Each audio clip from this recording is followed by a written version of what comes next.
Hello, my name is Dan Halligan. I'm the game developer for Obsession, a new Euro-style game that's going to be launching on Kickstarter in early November 2017. This is the first of a series of short Kayenta Games videos intended to give a glimpse into gameplay.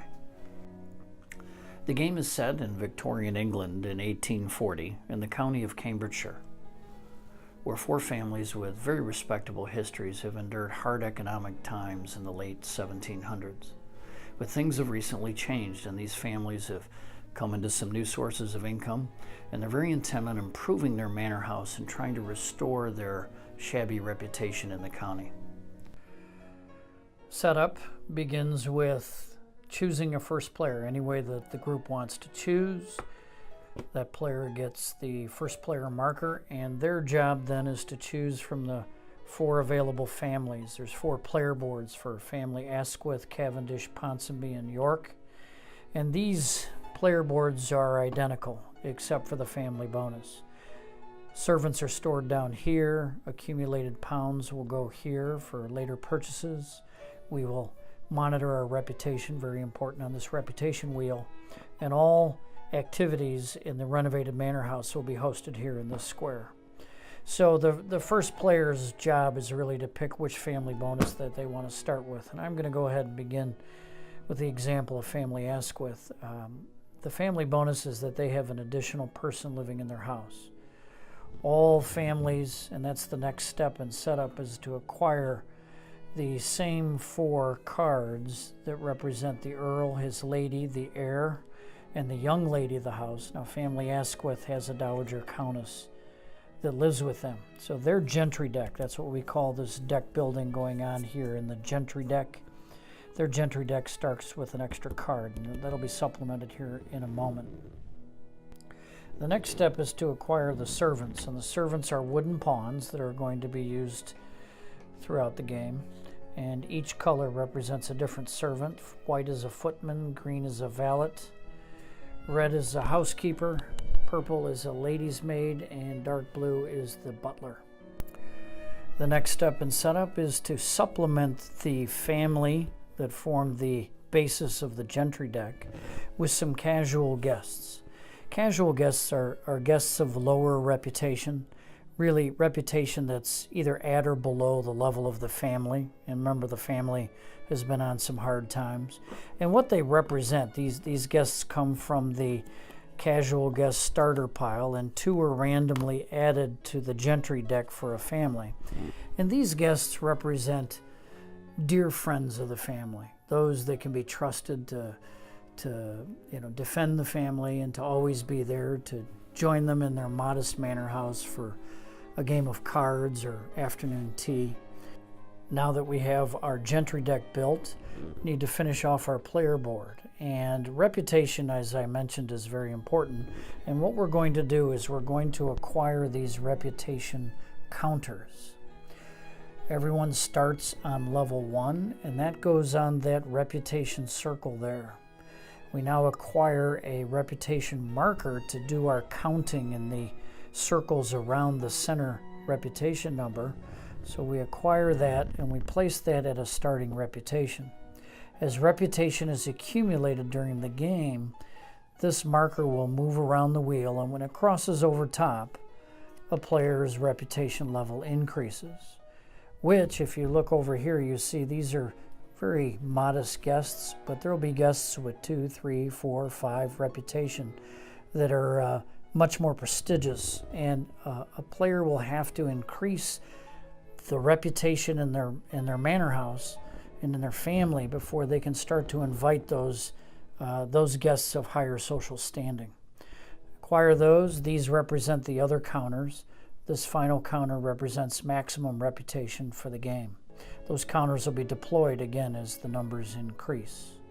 Next, in setting up the player area, is to acquire the 5 tiles that represent a basic manor house at the start of the game. All the players are going to have the same 5 tiles. Those tiles are two-sided, and you want the side that says start facing up. They're organized under this improvement organizer, and this will become very important in courtship, where the improvements and renovations will be categorized according to one of these 5 categories. But for now, 5 basic tiles. They have a gray number 1. They have start facing up and they're color coded. The final step in setting up the player area is to acquire 2 objective cards per player. 5 are dealt to each player. The player then reviews these objectives. Just give you an idea of random here of a couple different objectives. This one here focuses on prestige guests, which we'll get into.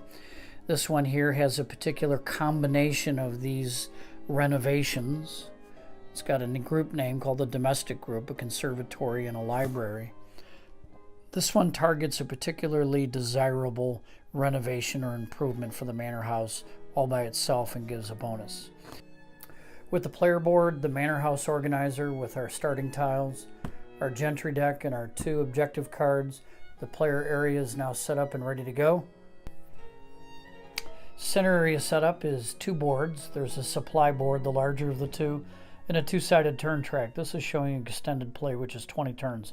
Flip side is standard play, it's 4 turns less. I've pre-populated a couple self-explanatory things. Servants that can be hired during the game. The objective cards we used for player area setup. The remainder go here, which also can be acquired during the game. These are 100-pound coins. It's a method for storing pounds, accumulating pounds during the game so that you can make purchases in later turns or accumulate a large amount of wealth for a big renovation. This is the bank and the supply area here. Now we're going to look at setup of the final types of gentry cards. If you remember at player setup, we had family members, and then we had 2 randomly dealt guests that were part of the family's inner circle.